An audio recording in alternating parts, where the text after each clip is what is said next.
ಎಲ್ಲರಿಗೂ ನಮಸ್ಕಾರ. ನಮ್ಮ ಲ್ಯಾಕ್ಸ್ ಬೆಂಗಳೂರು ಪ್ರಸ್ತುತಪಡಿಸುವ ದ ಹಿಂದೂ ಸುದ್ದಿ ವಿಶ್ಲೇಷಣೆಗೆ ತಮಗೆಲ್ಲ ಸ್ವಾಗತ. ಇಂದು ನಾವು 23 ಆಗಸ್ಟ್ 2024 ಬೆಂಗಳೂರು ಎಡಿಷನ್ ನ್ಯೂಸ್ ಪೇಪರನ್ನು ನೋಡಲಿದ್ದೇವೆ. ಇವತ್ತಿನ ಆರ್ಟಿಕಲ್ಸ್ಗಳನ್ನು ನೋಡೋಣ. Tripura dam didn't cause Bangladesh floods, ministry of external affairs. ಹೆಚ್ಚಿನ ಪ್ರಮಾಣದ ಮಳೆಯ ಕಾರಣದಿಂದಾಗಿ ತ್ರಿಪುರಾದಲ್ಲಿ ಫ್ಲಡ್ಸ್ ಆಗಿ ಅದು ಬಾಂಗ್ಲಾದೇಶಗೂ ಕೂಡ ರಿಫ್ಲೆಕ್ಟ್ ಆಗಿದೆ ಅಂತ ಹೇಳ್ಬೋದು.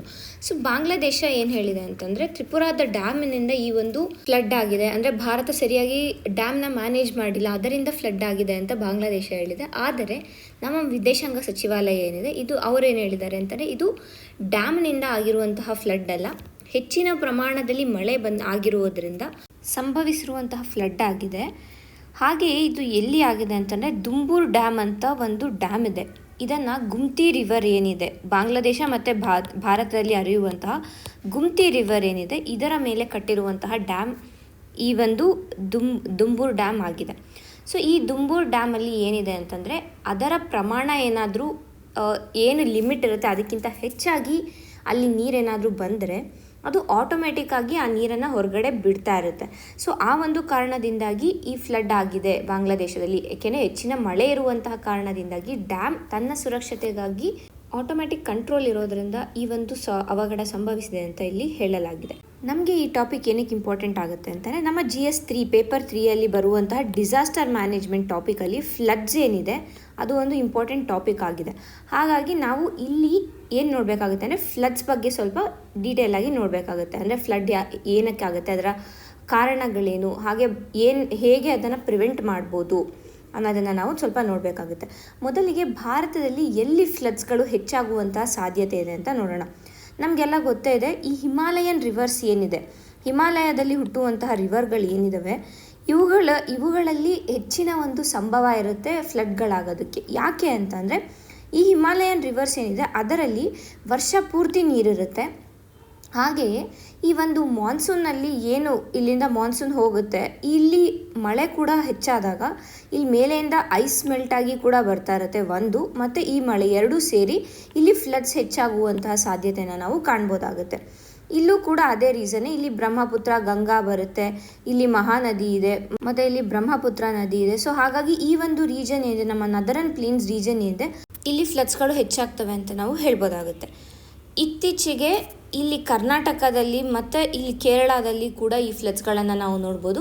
ಹಾಗೆ ಕರ್ನಾಟಕದಲ್ಲಿ ಅಂತ ಅಲ್ಲ, ಕೆಲವು ಮೆಟ್ರೋ ಸಿಟಿಗಳಲ್ಲೂ ಕೂಡ ನಾವು ಫ್ಲಡ್ಗಳನ್ನು ನೋಡ್ತೀವಿ. ಅದು ಬಂದು ಅರ್ಬನ್ ಫ್ಲಡ್ಡಿಂಗ್ ಅಂತ ನಾವು ಅದನ್ನ ಕರಿತೀವಿ. ಹಾಗೆ ಈ ಅರ್ಬನ್ ಫ್ಲಡ್ಡಿಂಗ್ ಏನಿದೆ, ಇದು ಮ್ಯಾನ್ ಮೇಡ್, ಅಂದರೆ ಮನುಷ್ಯ ನಿರ್ಮಿತವಾಗಿದೆ ಅಂತ. ಅಂದರೆ ಮನುಷ್ಯರು ಕೈಗೊಂಡಿರುವಂತಹ ಕಾರ್ಯಗಳಿಂದ ಈ ಒಂದು ಫ್ಲಡ್ಗಳು ಸಂಭವಿಸ್ತಾ ಇರೋದ್ರಿಂದ ಅರ್ಬನ್ ಫ್ಲಡ್ಡಿಂಗ್ ಅಂತ ನಾವು ಅದನ್ನ ಕರಿತೀವಿ. ಸೊ ಮೊದಲಿಗೆ ಫ್ಲಡ್ ಆಗೋದಕ್ಕೆ ಕಾರಣಗಳನ್ನು ನೋಡೋಣ. ಇದರಲ್ಲಿ ನಾನು ಹೇಳ್ದಂಗೆ ಎರಡು ಬರುತ್ತೆ, ಒಂದು ಹ್ಯೂಮನ್, ಒಂದು ಫಿಸಿಕಲ್ ಅಂತಲೇ ನ್ಯಾಚುರಲ್ ಆಗಿ, ಅಂದರೆ ನೈಸರ್ಗಿಕವಾಗಿ ಆಗುವಂತಹ ರೀಸನ್ಸ್ ಏನಿದೆ ಅದು, ಮತ್ತು ಇನ್ನೊಂದು ಮನುಷ್ಯ ನಿರ್ಮಿತವಂತ ಹೇಳ್ಬೋದು. ಸೊ ಮೊದಲಿಗೆ ಫಿಸಿಕಲ್ ಅಥವಾ ನೈಸರ್ಗಿಕ ಏನು ಅಂತ ನೋಡೋಣ, ನೈಸರ್ಗಿಕ ಕಾರಣಗಳನ್ನು ನೋಡೋಣ. ಏನಿರುತ್ತೆ, ಈಗಾಗಲೇ ನಾನು ಇಲ್ಲಿ ಮಾತಾಡಿರೋ ಥರ ಹೆವಿ ರೈನ್ಫಾಲಿಂದ ಆಗಿರುತ್ತೆ. ಅಂದರೆ ಹೆಚ್ಚಿನ ಪ್ರಮಾಣದಲ್ಲಿ ಆ ಒಂದು ಜಾಗ ತಡ್ಕೊಳ್ಳಬಹುದಾದಂತಹ ಶಕ್ತಿಗಿಂತ ಹೆಚ್ಚಿನ ಪ್ರಮಾಣದಲ್ಲಿ ಮಳೆ ಆದಾಗ ಈ ಒಂದು ಫ್ಲಡ್ಗಳಾಗೋದನ್ನು ನಾವು ನೋಡ್ತೀವಿ. ಇಲ್ಲ ಅಂತಂದರೆ ಸ್ನೋ ಮೆಲ್ಟ್ ಆದಾಗ ಕೂಡ ನಾವು ನೋಡ್ತೀವಿ ಫ್ಲಡ್ನ. ಇದಕ್ಕೆ ನಾವು ಇನ್ನೊಂದು ಏನು ಹೇಳ್ತೀವಿ ಅಂತಂದರೆ, ಗ್ಲೇಷಿಯಲ್ ಲೇಕ್ ಔಟ್ಬರ್ಸ್ಟ್ ಫ್ಲಡ್ ಅಂತ ಕೂಡ ನಾವು ಇದನ್ನ ಹೇಳ್ತೀವಿ. ಇದು ಕಳೆದ ವರ್ಷ ಸಿಕ್ಕಿಂನಲ್ಲಿ ಏನಾಗಿತ್ತು ಅದನ್ನು ನಾವು ಈ ಸ್ನೋ ಮೆಲ್ಟಿಂದ ಆಗಿರುವಂತಹ ಒಂದು ಫ್ಲಡ್ ಅಂತ ಕನ್ಸಿಡರ್ ಮಾಡ್ಬೋದು. ಮತ್ತು ಹಲವಾರು ಬಾರಿ ನ್ಯಾಚುರಲ್ ಡಿಸಾಸ್ಟರ್ಸ್ ಅಂತ ಹೇಳಿದ್ದಾರೆ. ಏನು ನ್ಯಾಚುರಲ್ ಡಿಸಾಸ್ಟರ್ಸ್ ಅಂದರೆ, ಈಗ ಕೆಲವು ಸತಿ ಭೂಕಂಪ ಆದಾಗ ಆಗುತ್ತೆ, ಇಲ್ಲ ಲ್ಯಾಂಡ್ಸ್ಲೈಡ್ ಆದಾಗ ಫ್ಲಡ್ಸ್ಗಳಾಗುತ್ತೆ, ಮತ್ತು ವಾಲ್ಕೆನೋ ಬಂದಾಗ ಫ್ಲಡ್ಸ್ಗಳಾಗುತ್ತೆ. ಸೊ ಈ ಎಲ್ಲ ರೀಸನಿಂದ ಕೂಡ ಹಲವಾರು ಬಾರಿ ಫ್ಲಡ್ಗಳಾಗುತ್ತೆ. ಇದೆಲ್ಲ ನೈಸರ್ಗಿಕವಾಗಿ ಆಗುವಂತಹದ್ದು. ಅಂದರೆ ಇದರಲ್ಲಿ ಯಾವುದೇ ರೀತಿಯಾದ ಮನುಷ್ಯನ ಇನ್ವಾಲ್ವ್ಮೆಂಟ್ ಇರಲ್ಲ ಅಂತ ಹೇಳ್ಬೋದು. ಅಂದರೆ ಈಗ ಅರ್ತ್ಕ್ವೇಕ್ ಅಥವಾ ಭೂಕಂಪ ಯಾವಾಗ ಆಗುತ್ತೆ, ಪ್ಲೇಟ್ಗಳು, ನಮ್ಮ ಭೂಮಿ ಮೇಲೆ ಏನು ಪ್ಲೇಟ್ಸ್ಗಳಿವೆ, ಮೈನರ್ ಪ್ಲೇಟ್ಸ್, ಮೇಜರ್ ಪ್ಲೇಟ್ಸ್ ಏನಿದೆ, ಅವು ಮೂವ್ ಆದಾಗ ಈ ಒಂದು ಅರ್ತ್ಕ್ವೇಕ್ ಅಥವಾ ಭೂಕಂಪ ಆಗುತ್ತೆ. ಸೊ ಆಗ ಕೂಡ ಇಲ್ಲಿ ಫ್ಲಡ್ಡಿಂಗ್ ಆಗುವಂತಹ ಚಾನ್ಸಸ್ ಇರುತ್ತೆ. ಅದೇ ರೀತಿಯಾಗಿ ಲ್ಯಾಂಡ್ಸ್ಲೈಡ್ ಆದಾಗ ಮತ್ತು ವಾಲ್ಕೆನೋ ಎರಪ್ಟ್ ಆದಾಗ ಈ ಎಲ್ಲ ಒಂದು ಕಾರಣಗಳಿಂದ ಕೂಡ ಫ್ಲಡ್ಡಿಂಗ್ ಆಗುವಂತಹ ಒಂದು ಚಾನ್ಸಸ್ ಇರುತ್ತೆ ಅಂತ ನಾವು ಹೇಳ್ಬೋದು. ಮತ್ತು ಮಾನವ ನಿರ್ಮಿತವಾದ ಕಾರಣಗಳೇನು ಅಂತ ನೋಡೋಣ. ಮೊದಲಿಗೆ ಡಿಫಾರೆಸ್ಟೇಷನ್, ಅಂದರೆ ನಾವು ಮರಗಳನ್ನ ಕಡಿತಾ ಇದ್ದೀವಿ. ಸೊ ಯಾವಾಗ ಮರಗಳನ್ನ ಕಡಿತೀವಿ, ಮರಗಳ ಬೇರುಗಳು ಮಣ್ಣನ್ನು ಅಥವಾ ಈ ಮಣ್ಣನ್ನು ಹಿಡ್ಕೊಂಡಿರುತ್ತೆ. ಸೊ ಅದರಿಂದ ಏನಾಗುತ್ತೆ, ಬರುವಂತಹ ನೀರಿನ ರಭಸ ಅಲ್ಲಿ ಕಡಿಮೆ ಆಗ್ತಾ ಇರುತ್ತೆ. ಯಾವಾಗ ಅಲ್ಲಿ ಮರಗಳು ಇರೋದಿಲ್ಲ, ಆ ರಭಸ ಕಡಿಮೆ ಆಗೋದಿಲ್ಲ, ಹಾಗೆ ಅದು ಹೆಚ್ಚಿನ ಪ್ರಮಾಣದಲ್ಲಿ ಒಂದೇ ಸತಿ ನೀರು ಬರುತ್ತೆ. ಸೊ ಹಾಗಾಗಿ ಫ್ಲಡ್ ಆಗುವಂಥ ಎಲ್ಲ ಚಾನ್ಸಸ್ ಇರುತ್ತೆ. ಇದು ಮೊದಲನೇ ಕಾರಣ. ಮೊದಲನೇದಾಗಿ ಪುವರ್ ವಾಟರ್ ಮ್ಯಾನೇಜ್ಮೆಂಟ್. ಹೇಗೆ ಅಂದರೆ, ಈಗ ಸಿಟಿಗಳ ಅಥವಾ ಅರ್ಬನ್ ಏರಿಯಾನ ನಾವು ಬಿಲ್ಡ್ ಮಾಡ್ತಾ ಇರ್ತೀವಿ. ಅಂದರೆ ಅಲ್ಲಿ ಕಾಂಕ್ರೀಟ್ಗಳು ಜಾಸ್ತಿ ಆಗುತ್ತೆ, ಮಣ್ಣು ಕಡಿಮೆ ಆಗುತ್ತೆ. ಸೊ ಮಣ್ಣು ಯಾವಾಗ ಕಡಿಮೆ ಆಗುತ್ತೆ, ನೀರೇನು ಮಣ್ಣು ಹೀರ್ಸ್ಕೊಳ್ತಾ ಇರುತ್ತೆ ಆ ಒಂದು ಪ್ರಮಾಣ ಕಡಿಮೆ ಆಗುತ್ತೆ. ಸೊ ಎಲ್ಲೂ ನೀರು ಸರಿ ಹೋಗೋದಕ್ಕೆ ಜಾಗ ಇರೋದಿಲ್ಲ, ಅದರಿಂದ ಕೂಡ ಫ್ಲಡ್ಗಳಾಗುವ ಚಾನ್ಸಸ್ ಇದೆ. ಮತ್ತು ನಾವು ಹಲವು ಬಾರಿ ಡ್ಯಾಮ್ಗಳನ್ನು ಕಟ್ತೀವಿ. ಮತ್ತು ಡ್ಯಾಮ್ಗಳಲ್ಲಿ ಗೇಟ್ಗಳು ಸರಿಯಾಗಿ ವರ್ಕ್ ಆಗಿಲ್ಲ. ಅಂದರೆ ಇತ್ತೀಚೆಗೆ ತುಂಗಭದ್ರಾ ಡ್ಯಾಮಲ್ಲಿ ಏನು ಗೇಟ್ ಹೊಡ್ಕೋತು, ಅದರಿಂದ ಕೂಡ ಫ್ಲಡ್ ಆಗುವಂಥ ಚಾನ್ಸಸ್ ಇತ್ತು. ಏಕೆಂದರೆ ಯಾವಾಗ ಪ್ರಾಪರ್ ಗೇಟ್ಗಳಿರೋದಿಲ್ಲ, ಅದನ್ನು ತಡೆಯೋದಕ್ಕೆ ನೀರು ರಭಸವಾಗಿ ಹರಿಯುತ್ತೆ, ಅದರಿಂದ ಫ್ಲಡ್ಗಳಾಗುವ ಚಾನ್ಸಸ್ ಇರುತ್ತೆ. ಇವು ಮಾನವ ನಿರ್ಮಿತ ಕಾರಣಗಳಾಗಿವೆ. ಹಾಗಾದರೆ ಈ ಫ್ಲಡ್ಗಳನ್ನು ಹೇಗೆ ತಡಿಬೋದು ಅಂತ ನಾವು ಸ್ವಲ್ಪ ನೋಡೋಣ. ಮೊದಲಿಗೆ ಏನು ಮಾಡಬೇಕು ಅಂತಂದರೆ, ಇವಾಗ ನಮಗೆ ಗೊತ್ತಿದೆ ಈ ಏರಿಯಾಲಿ ಫ್ಲಡ್ ಜಾಸ್ತಿ ಆಗುತ್ತೆ. ಅಂದರೆ ಇಲ್ಲಿ ನದರನ್ ಪ್ಲೇನ್ಸ್ ರೀಜನಲ್ಲಿ ಗಂಗಾ, ಆಮೇಲೆ ಯಮುನಾ, ಬ್ರಹ್ಮಪುತ್ರ ಈ ಒಂದು ನದಿಗಳು ಎಲ್ಲಿ ಹರಿಯುತ್ತೆ ಆ ರೀಜನಲ್ಲಿ ಹೆಚ್ಚಿನ ಪ್ರಮಾಣದಲ್ಲಿ ಫ್ಲಡ್ಗಳಾಗುತ್ತೆ ಅಂತ ನಮಗೆ ಗೊತ್ತಿದೆ. ಸೊ ಏನು ಮಾಡಬೇಕು ಅಂತಂದರೆ, ಅಲ್ಲಿರುವಂಥ ರಿಸ್ಕ್ಗಳನ್ನು ಏನು ರಿಸ್ಕ್ ಇದೆ ಅನ್ನೋದನ್ನು ಅನಲೈಸ್ ಮಾಡಿ ಡೀಟೇಲಾಗಿ ಆ ರಿಸ್ಕ್ ಮ್ಯಾನೇಜ್ಮೆಂಟ್ ಪ್ಲ್ಯಾನನ್ನು ಪ್ರಿಪೇರ್ ಮಾಡಬೇಕಾಗುತ್ತೆ. ಅಂದರೆ ಈಗ ಈ ಹಿಂದೆ ಎಷ್ಟು ಫ್ಲಡ್ಗಳಾಗಿದೆ, ಎಷ್ಟು ಪ್ರಮಾಣದ ಯಾವ ರೀತಿಯಾದ ಒಂದು ಡ್ಯಾಮೇಜನ್ನು ಮಾಡಿದೆ, ಈ ಒಂದು ಡೇಟಾನ ಕಲೆಕ್ಟ್ ಮಾಡಿ ಅದನ್ನು ಮ್ಯಾಪ್ ಮಾಡಿ ಅದರ ಮುಖಾಂತರ ಹೇಗೆ ಆ ರಿಸ್ಕನ್ನು ಅವಾಯ್ಡ್ ಮಾಡ್ಬೋದು ಮುಂದೆ ಅನ್ನೋದನ್ನು ನಾವು ನೋಡಬೇಕಾಗುತ್ತೆ. ಇದು ಮೊದಲಿಗೆ ರಿಸ್ಕ್ ಮ್ಯಾನೇಜ್ಮೆಂಟ್ ಆಗುತ್ತೆ.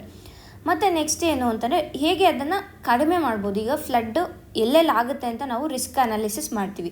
ಸೊ ಆ ಒಂದು ಜಾಗದಲ್ಲಿ ಯಾವ ರೀತಿಯಲ್ಲಿ ಈ ಫ್ಲಡ್ಗಳನ್ನು ನಾವು ಕಡಿಮೆ ಮಾಡ್ಬೋದು ಅಂತ ನೋಡಬೇಕಾಗುತ್ತೆ. ಸೊ ಹೇಗೆ ಮಾಡ್ಬೋದು, ಮೊದಲಿಗೆ ಆ ನ್ಯಾಚುರಲ್ ವಾಟರ್, ಈ ನದಿಗಳು ಏನು ಹರಿತಾ ಇರ್ತವೆ ಅದನ್ನು ಕ್ಲೀನ್ ಮಾಡೋದಿರ್ಬೋದು. ಅಂದರೆ ಈಗ ನದಿ ಪೊಲ್ಯೂಷನ್ ಆದರೂ ಕೂಡ, ಅಂದರೆ ಈ ಸಿಲ್ಟಿಂಗ್ ಅಂತ ಏನು ಕರಿತೀವಿ ನಾವು, ಆ ನದಿಯಲ್ಲಿ ಹೂಳೇನಾದ್ರು ಕೂತ್ಕೊಂತು ಅಂದರೆ ಆಗಲೂ ಕೂಡ ಫ್ಲಡ್ಡಿಂಗ್ ಆಗುವಂಥ ಚಾನ್ಸಸ್ ಇರುತ್ತೆ. ಸೊ ಆಗಿಂದಾಗೆ ಆ ಡಿಸಿಲ್ಟಿಂಗನ್ನು ಮಾಡ್ತಾ ಇರಬೇಕಾಗುತ್ತೆ, ಅಂದರೆ ಹೂಳನ್ನು ತೆಗೆಯುವಂಥ ಕೆಲಸ ಮಾಡಬೇಕಾಗುತ್ತೆ ಮೊದಲಿಗೆ. ಎರಡನೇದಾಗಿ ಅಫಾರೆಸ್ಟೇಷನ್ ಮಾಡಬೇಕು. ಏನಕ್ಕೆ ಅಂತಂದರೆ, ಮರಗಳನ್ನ ನಾವು ಹೆಚ್ಚು ನೆಟ್ಟಷ್ಟು ಆ ಮರಗಳು ಏನಿರುತ್ತೆ, ಮರಗಿಡಗಳು ಅವುಗಳ ಬೇರು ಮಣ್ಣನ್ನು ಹಿಡಿದಿಟ್ಕೊಂಡಿರುತ್ತೆ. ಯಾವಾಗ ಮಣ್ಣನ್ನು ಹಿಡಿದಿಟ್ಕೊಂಡಿರುತ್ತೆ ಅದು ಸ್ಟ್ರಾಂಗ್ ಆಗಿರುತ್ತೆ. ಸೊ ನೀರಿನ ರಭಸವನ್ನು, ಸಡನ್ನಾಗಿ ನೀರು ಬಂದರೂ ಕೂಡ ಆ ರಭಸವನ್ನು ಆ ಮರಗಳು ತಡೆಯುತ್ತೆ ಅಂತ ಹೇಳ್ಬೋದು. ಸೊ ಹಾಗಾಗಿ ಇದು ಆ ಕ್ಯಾಚ್ಮೆಂಟ್ ಏರಿಯಾಗಳು ಏನಿರ್ತವೆ ಅದನ್ನು ಕೂಡ ಇಂಪ್ರೂವ್ ಮಾಡಬೇಕು.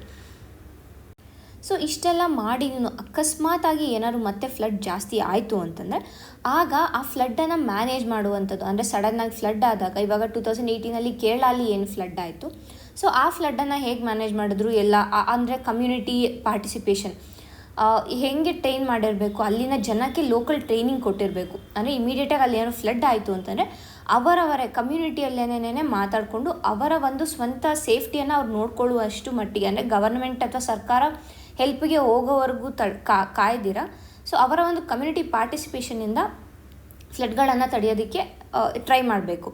ಮತ್ತು ಅಕಸ್ಮಾತ್ ಏನಾದ್ರೂ ಇನ್ನೂ ಹೆಚ್ಚಿನ ಪ್ರಮಾಣದಲ್ಲಿ ಆಯಿತು ಅಂತಂದರೆ ಮತ್ತೆ ಏನಾದರ ರಿಕವರಿ ಇರ್ಬೋದು, ರಿಹ್ಯಾಬಿಲಿಟೇಷನ್, ಆ ಜನರಿಗೆ ಮತ್ತೆ ಮನೆಯನ್ನು ಒದಗಿಸೋದು, ಲೈವ್ಲಿಹುಡ್ಡನ್ನು ಒದಗಿಸೋದಿರ್ಬೋದು, ಮತ್ತು ರಿಲೀಫ್ ಮೆಷರ್ಸನ್ನು ಕೊಡೋದಿರ್ಬೋದು, ಇವುಗಳನ್ನು ಮಾಡುವಂಥದ್ದು ಈ ಒಂದು ಫ್ಲಡ್ ಮ್ಯಾನೇಜ್ಮೆಂಟ್ನ ಭಾಗವಾಗಿದೆ ಅಂತ ಹೇಳ್ಬೋದು. ಮುಂದಿನ ಆರ್ಟಿಕಲ್ ನೋಡೋಣ. IIA finds new way to probe deeper into sun's secret. ಈ ಇಂಡಿಯನ್ ಇನ್ಸ್ಟಿಟ್ಯೂಟ್ ಆಫ್ ಆಸ್ಟ್ರೋಫಿಸಿಕ್ಸ್ ಏನಿದೆ, ಇದು ಸೂರ್ಯನ ಬಗ್ಗೆ ಮತ್ತಷ್ಟು ಅಧ್ಯಯನ ಮಾಡೋದಕ್ಕೆ ಒಂದು ಹೊಸ ಟೆಕ್ನಿಕನ್ನು ಅಥವಾ ಹೊಸ ಒಂದು ವೇಯನ್ನು ಕಂಡಿಡಿದಿದೆ ಅಂತ, ದಾರಿಯನ್ನು ಕಂಡಿಡಿದೆ ಅಂತ ನಾವು ಹೇಳ್ಬೋದಾಗುತ್ತೆ. ಏನು ಮಾಡೋಕ್ಕೆ ಹೊರಟಿದೆ ಅಂತಂದರೆ, ಇದು ಸೂರ್ಯನಲ್ಲಿ ಇರುವಂತಹ ಮ್ಯಾಗ್ನೆಟಿಕ್ ಫೀಲ್ಡ್ ಏನಿದೆ, ಆ ಮ್ಯಾಗ್ನೆಟಿಕ್ ಫೀಲ್ಡು, ಈಗ ಇದು ಸೂರ್ಯ ಅಂತ ಅಂದರೆ ನಮ್ಗೆ ಗೊತ್ತು ಸೂರ್ಯದಲ್ಲಿ ಬೇರೆ ಬೇರೆ ಲೇಯರ್ಸ್ಗಳಿವೆ ಅಂತ. ಸೊ ಈ ಲೇಯರ್ಸ್ಗಳಲ್ಲಿ ಮ್ಯಾಗ್ನೆಟಿಕ್ ಫೀಲ್ಡ್ ಏನಿದೆ ಇದು ಬೇರೆ ಬೇರೆಯಾದ ಇಂಟೆನ್ಸಿಟಿಯಲ್ಲಿ ಇರುತ್ತೆ. ಸೊ ಈ ಒಂದು ಮ್ಯಾಗ್ನೆಟಿಕ್ ಫೀಲ್ಡನ್ನು ಅನಲೈಸ್ ಮಾಡುವ ಮುಖಾಂತರ ನಾವು ಸೂರ್ಯನ ಬಗ್ಗೆ ಮತ್ತಷ್ಟು ತಿಳ್ಕೊಬೋದು. ಹಾಗೆ ಈ ಸೋಲಾರ್ ಸ್ಟಾರ್ಮ್ ಅಥವಾ ಸೋಲಾರ್ ವಿಂಡ್ಗಳು ಏನು ಬರುತ್ತೆ, ಇವುಗಳ ಅಧ್ಯಯನ ಕೂಡ ನಾವು ಈ ಮ್ಯಾಗ್ನೆಟಿಕ್ ಫೀಲ್ಡ್ನ ಅಧ್ಯಯನ ಮಾಡಿದಾಗ ಸಿಗುತ್ತೆ ಅಂತ ಅವರು ಇಲ್ಲಿ ಹೇಳ್ತಾ ಇದ್ದಾರೆ. ಏನು ಹೇಳ್ತಾ ಇದ್ದಾರೆ ಅಂದರೆ, ಇಲ್ಲಿ ಮ್ಯಾಗ್ನೆಟಿಕ್ ಫೀಲ್ಡು ಸೂರ್ಯನ ಒಂದು ಸೆಂಟರಿಂದ ಏನು ಉದ್ಭವ ಆಗುತ್ತೆ, ಅಲ್ಲಿಂದ ಅದು ಬೇರೆ ಕಡೆ ಅಂದರೆ ಬೇರೆ ಲೇಯರ್ಸ್ಗೆ ಈ ಥರ ಟ್ರಾವೆಲ್ ಆಗ್ತಾ ಬರುತ್ತೆ. ಸೊ ಆಗ ಮಧ್ಯದಲ್ಲಿ ಹೆಚ್ಚಿನ ಇಂಟೆನ್ಸಿಟಿ ಇರುತ್ತೆ, ಹೋಗ್ತಾ ಹೋಗ್ತಾ ಅದು ಕಡಿಮೆ ಇಂಟೆನ್ಸಿಟಿ ಆಗುತ್ತೆ.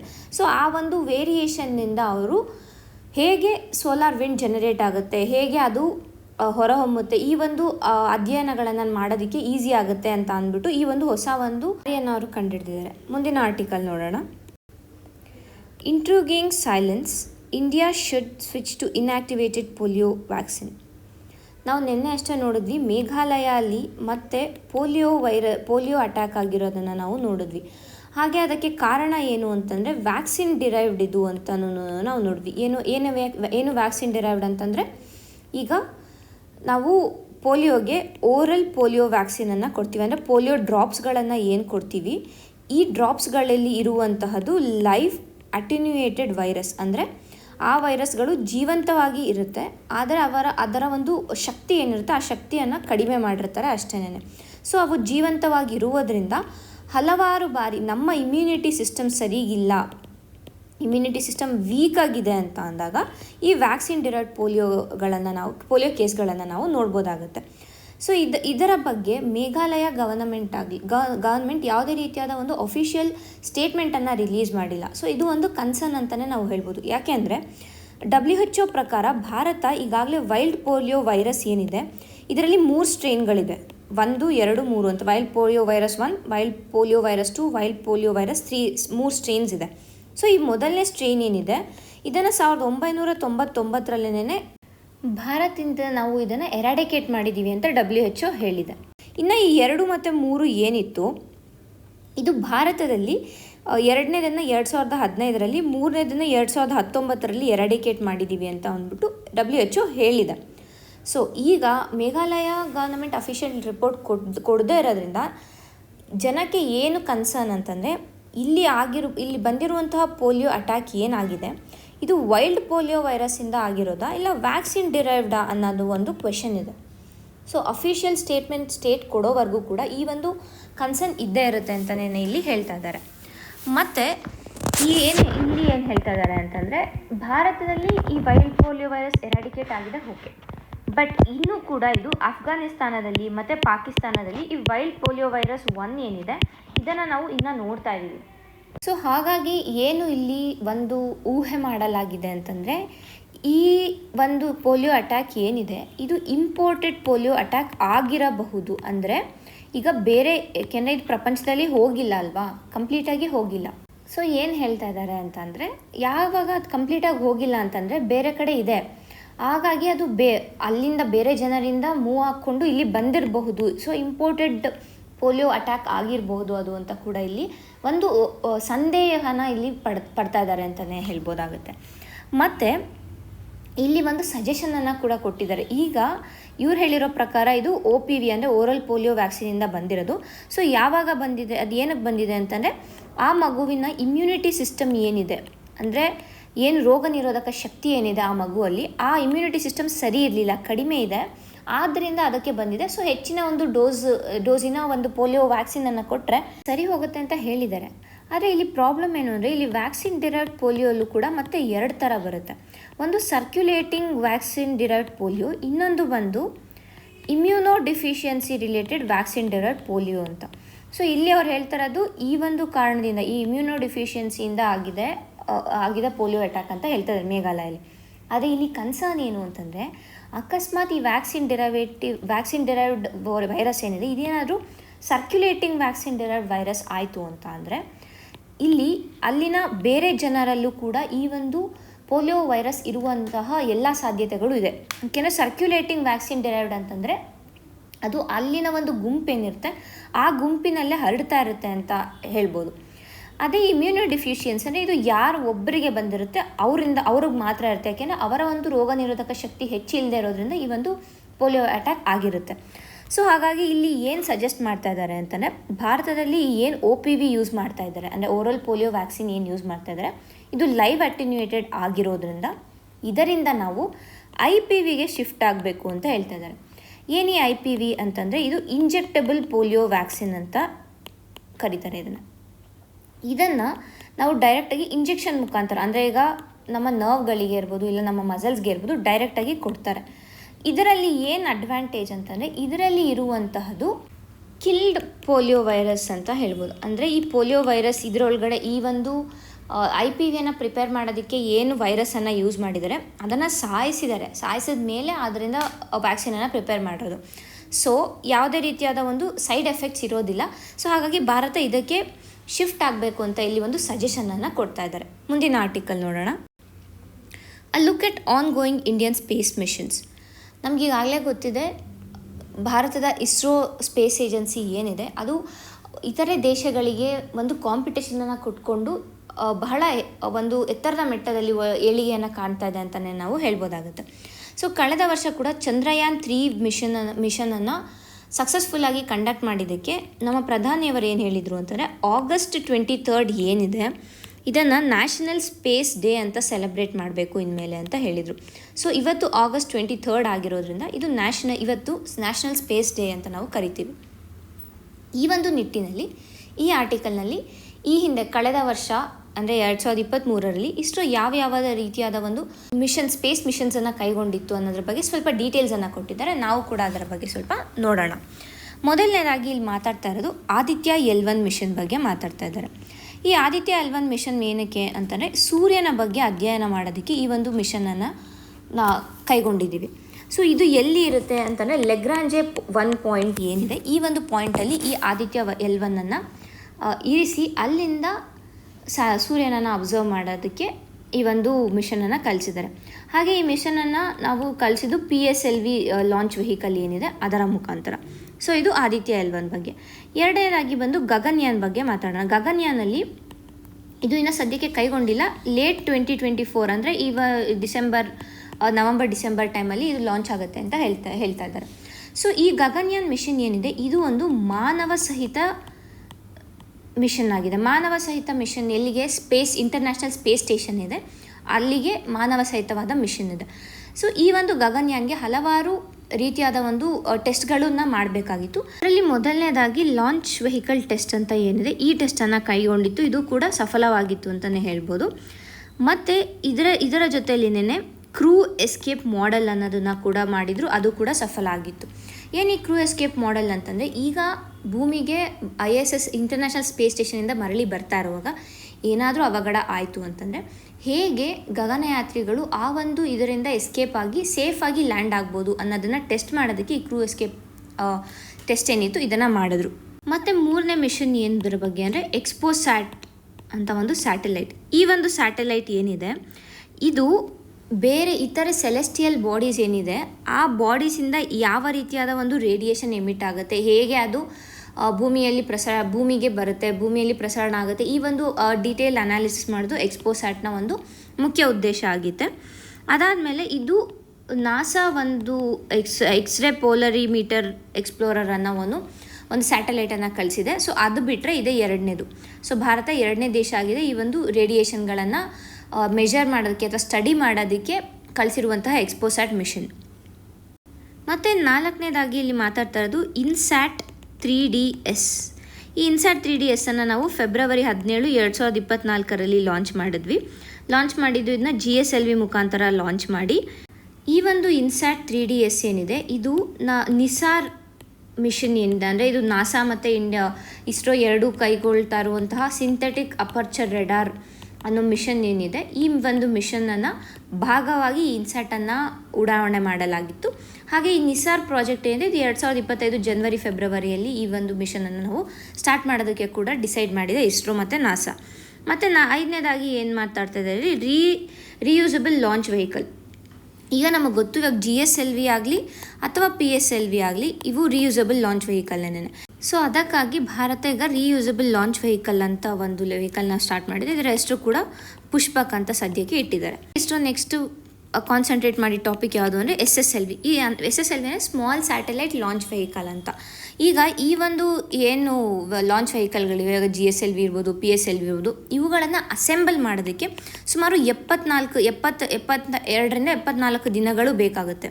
ಅದೇ ಈ SSLVನ ಅಸೆಂಬಲ್ ಮಾಡೋದಕ್ಕೆ ಕೇವಲ 72 ಗಂಟೆಗಳು ಸಾಕು. ಸೊ ಹಾಗಾಗಿ ಇದರ ಒಂದು ಎಫಿಷಿಯನ್ಸಿಯಿಂದ ಈ ಒಂದು SSLVಯನ್ನು ಇಸ್ರೋ ಕಂಡಿಡಿದಿದೆ ಅಂತಲೇ ನಾವು ಹೇಳ್ಬೋದಾಗುತ್ತೆ. ಮತ್ತು ಹಾಗಾದರೆ ಈ ನೆಕ್ಸ್ಟ್ ಇದಿಷ್ಟು ಹಳೆಯದು, ಅಂದರೆ ಇದುವರೆಗೂ ಮಾಡಿರುವಂತಹ ಮಿಷನ್ಗಳಾದರೆ ನೆಕ್ಸ್ಟ್ ಏನು ಮಾಡೋದಕ್ಕೆ ಭಾರತ ರೋಡ್ ಪ್ಲ್ಯಾನ್ ಅಥವಾ ರೋಡ್ ಮ್ಯಾಪ್ ಹಾಕ್ಕೊಂಡಿದೆ ಅಂತ ಅಂದರೆ, ಮೊದಲಿಗೆ 2035 ಒಳಗೆ ಭಾರತೀಯ ಅಂತರಿಕ್ಷ ಸ್ಟೇಷನ್, ಈಗ ಏನು ಇಂಟರ್ನ್ಯಾಷನಲ್ ಸ್ಪೇಸ್ ಸ್ಟೇಷನ್ ಇದೆ ಅದೇ ರೀತಿಯಾಗಿ ಭಾರತದ್ದೇ ಪ್ರತ್ಯೇಕವಾದ ಒಂದು ಭಾರತೀಯ ಅಂತರಿಕ್ಷ ಸ್ಟೇಷನನ್ನು ನಾವು ಡೆವಲಪ್ ಮಾಡಬೇಕು ಅನ್ನೋದು ಇಸ್ರೋದ ಮುಂದಿನ ಒಂದು ಧ್ಯೇಯ ಆಗಿದೆ. ಅದರ ಜೊತೆಗೆ 2047 ಒಂದು 25 ಇಯರ್ ರೋಡ್ ಮ್ಯಾಪನ್ನು ಹಾಕ್ಕೊಂಡಿದೆ. ಇದು ಲೂನಾರ್ ಮಿಷನನ್ನು ಅಂದರೆ 2047 ಚಂದ್ರನ ಮೇಲೆ ಮಾನವರನ್ನು ನಾವು ಕಳಿಸ್ತೀವಿ ಅಂತ ಅಂದ್ಬಿಟ್ಟು ಒಂದು ರೋಡ್ ಮ್ಯಾಪನ್ನು ಹಾಕ್ಕೊಂಡಿದೆ ಇಸ್ರೋ. ಸೊ ಈ ಎರಡು ಮುಂದಿನ ವರ್ಷಗಳಲ್ಲಿ ಬರುವಂತಹ ಇಸ್ರೋದ ಒಂದು ಧ್ಯೇಯ ಅಥವಾ ರೋಡ್ ಮ್ಯಾಪ್ ಆಗಿದೆ ಅಂತ ನಾವು ಹೇಳ್ಬೋದಾಗುತ್ತೆ. ಇದರ ಜೊತೆಗೆ ನೆಕ್ಸ್ಟ್ ಜೆನ್ ಲಾಂಚ್ ವೆಹಿಕಲ್ ಅನ್ನೋ ಒಂದು ವೆಹಿಕಲ್ನ ಕೂಡ ಇಸ್ರೋ ಡೆವಲಪ್ ಮಾಡ್ತಾ ಇದೆ. ಏನಿದರ ಸ್ಪೆಷಾಲಿಟಿ ಅಂತಂದರೆ, ಇದು ಒಂದು 3 ಸ್ಟೇಜ್ ಲಾಂಚ್ ವೆಹಿಕಲ್ ಆಗಿರುತ್ತೆ. ಸೊ ಈಗ GSLV ಕೂಡ ನಾವು 3 ಸ್ಟೇಜ್ ನೋಡಿದ್ದೀವಿ. ಬಟ್ GSLVಲಿ ಸಾಲಿಡ್, ಲಿಕ್ವಿಡ್, ಕ್ರಯೋಜೆನಿಕ್ 3 ಸ್ಟೇಜ್ಗಳಿರುತ್ತೆ. ಆದರೆ ಈ ಒಂದು ಹೊಸ ನೆಕ್ಸ್ಟ್ ಜೆನ್ ಲಾಂಚ್ ವೆಹಿಕಲ್ ಏನಿದೆ ಇಲ್ಲಿ ಸೆಮಿ ಕ್ರಯೋಜೆನಿಕ್ ಇರುತ್ತೆ ಮತ್ತು ಲಿಕ್ವಿಡ್ ಇಂಜಿನ್ ಇರುತ್ತೆ. ಸೊ 3 ರೀತಿಯಾದ ಇಂಜಿನ್ ಇರುತ್ತೆ. ಹಾಗೆ ಇಸ್ರೋ ಹಲವಾರು ಪ್ರೈವೇಟ್ ಸ್ಪೇಸ್ ಮಿಷನ್ಸ್ನ ಕೂಡ ಈಗ ಅಲೌ ಮಾಡ್ತಿದೆ. ಈಗ ನಮಗೆ ಗೊತ್ತಿದೆ NSILನ್ನು ಓಪನ್ ಮಾಡಿದೆ, ಇನ್ಸ್ಪೇಸನ್ನು ಓಪನ್ ಮಾಡಿದೆ.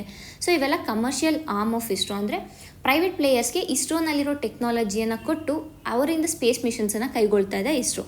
ಸೊ ಹಾಗಾಗಿ ಇದರಲ್ಲಿ ಒಂದು ಅಗ್ನಿಕಲ್ ಕಾಸ್ಮೋಸ್ ಅನ್ನೋ ಒಂದು ಸ್ಪೇಸ್ ಮಿಷನ್ ಇದಾಯಿತು.